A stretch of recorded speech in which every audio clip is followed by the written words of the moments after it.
რა დოკუმენტაციაა საჭირო მიწის დარეგისტრირებისას? გამარჯობა, მე ნინო ვარ და ვსაუბრობთ უძრავ ქონებასთან დაკავშირებულ საკითხებზე.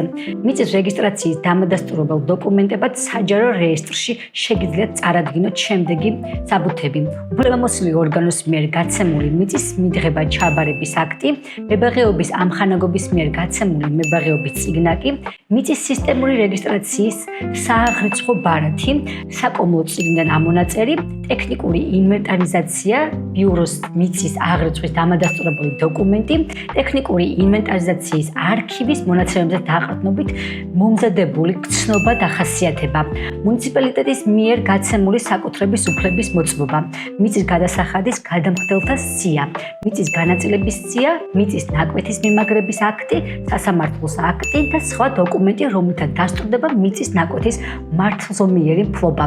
გამოიწერეთ არხი და დაალაიქეთ ვიდეო.